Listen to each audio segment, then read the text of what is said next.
Hello friends, good morning. चला, आता खूप दिवस झाले का आपण आपल्या ज्या कन्सेप्ट आहे त्या रिवाइज नाही केलेल्या आहे ना. तर मग आता एक काम करूया. सगळ्यात पहिले आपण हे डिस्कस करूया की आतापर्यंत आपण केलं काय आणि आपलं बाकी काय आहे. ओके, तर माझ्याकडे लक्ष द्या पूर्णपणे. आतापर्यंत आपण काय काय बघितलं मुलांना? आपण टाइप्स ऑफ अकाउंट्स बघितले, त्यामध्ये पर्सनल, रिअल, नॉमिनल आपण बघितलं होतं. त्यानंतर आपण कॅपिटल काय असतं हे बघितलं, ड्रॉइंग्स बघितलं, डेटर्स, क्रेडिटर्स आणि लायबिलिटीजचं आपण पूर्ण नॉलेज आता घेतलेलं आहे. आता हे सर्व बघताना ज्याला पण कोणाला त्या कन्सेप्ट मध्ये काही डाऊट असेल त्याने मला पर्सनल मेसेज करा किंवा त्या जो आपला व्हिडिओ आहे त्याच्या खाली कमेंटमध्ये मला तुम्ही मेन्शन करा. कसं आम्हाला पर्टिक्युलर पॉईंट मध्ये डाऊट आहे तो मी तुमचा क्लिअर करेल. ओके, तर आता 2-3 गोष्टी बघायच्या बाकी फक्त आपल्या, ज्या आपल्याला 12th साठी कामाला येतील. त्यामध्ये आपण पहिले काय बघणार आहोत? आज एक्सपेंडिचर बघणार आहे. काय बघणार आहे आपण? एक्सपेंडिचर बघणार आहे. एक्सपेंडिचर कोणते कोणते बघायचे आपल्याला? कॅपिटल, रेव्हेन्यू आणि डेफर्ड रेव्हेन्यू बघायचे. आणि त्यानंतर आपल्याला कन्सेप्ट बघायची बाकी आपली डेप्रिसिएशनची. कोणती? डेप्रिसिएशनची. मग आफ्टर दॅट आपण आपलं 12th स्टार्ट करायला मोकळं होऊन जाऊ, जेणेकरून तुमचा जो आहे बेस आहे पूर्णपणे तो बेस क्लिअर होऊन झालेला असेल आणि 12th स्टार्ट करायला आपल्याला हरकत होणार नाही. Okay, let's start with expenditure. लक्ष पुन्हा राहू द्या त्याच्याकडे. बघा, पहिलं एक्सपेंडिचर कोणतं म्हटलं मुलांना याच्यामध्ये? कॅपिटल एक्सपेंडिचर, बरोबर ना? पहिलं एक्सपेंडिचर कोणतं म्हटलं इकडे तुम्हाला? आता कॅपिटल एक्सपेंडिचर. आता कॅपिटल एक्सपेंडिचर म्हणजे काय रे? एकदम सोपं असतं. काय म्हटलं इकडे?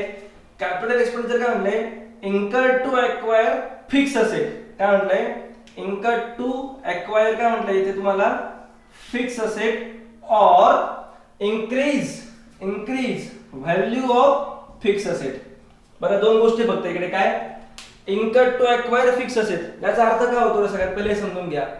फिक्स असेट परचेस करण्यासाठी तुम्ही जो पण खर्च करता, काय म्हटलं तुम्हाला मी?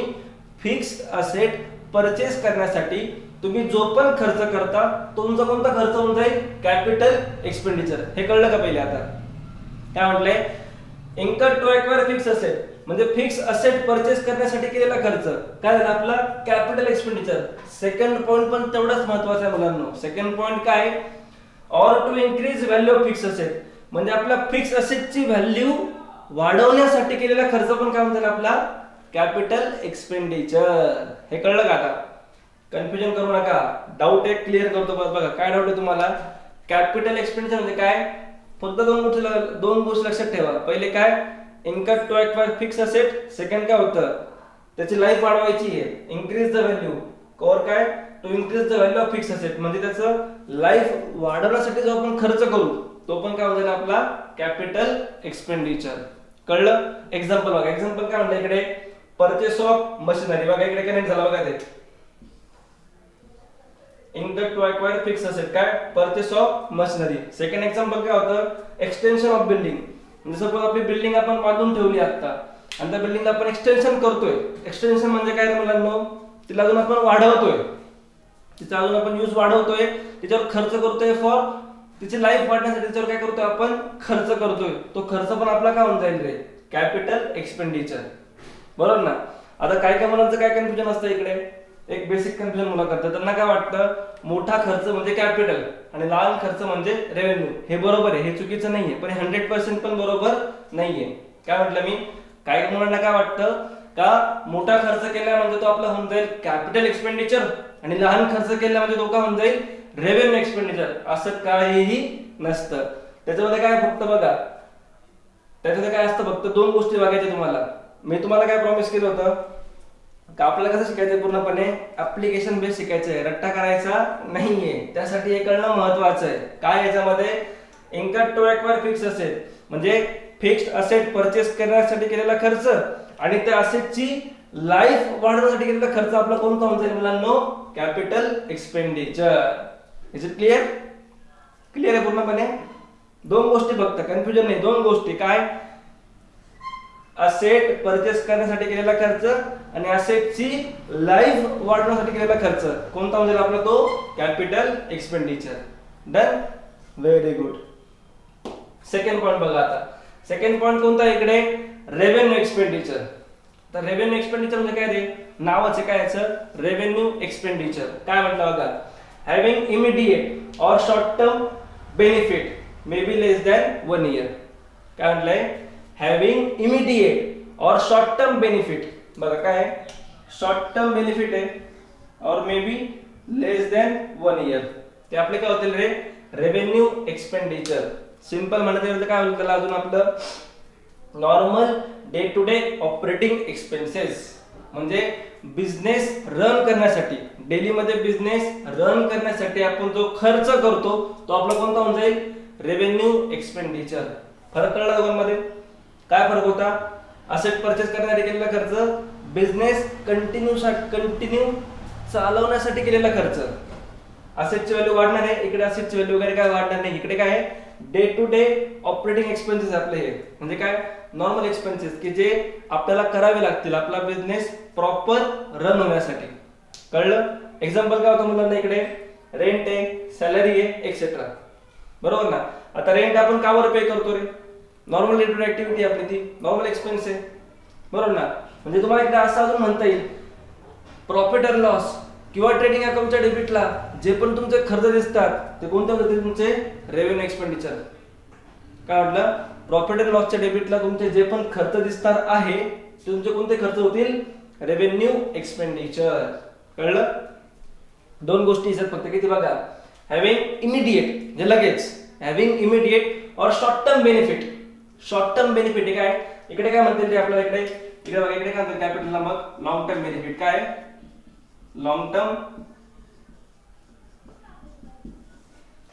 टर्म बेनिफिट झाले आपले कॅपिटलला, शॉर्ट टर्म बेनिफिट झाले आपले रेव्हेन्यूला. कॅपिटल मध्ये काय बघितलं आपण? असेट परचेस करण्यासाठी केलेला खर्च आणि असेटची व्हॅल्यू वाढवण्यासाठी केलेला खर्च. इकडे काय? शॉर्ट टर्म बेनिफिट आहे may be less than 1 year. आणि normal day to day activity साठी केलेला खर्च आपला कोणता असणार आहे? Revenue expenditure. एक्झाम्पल काय होतं रे?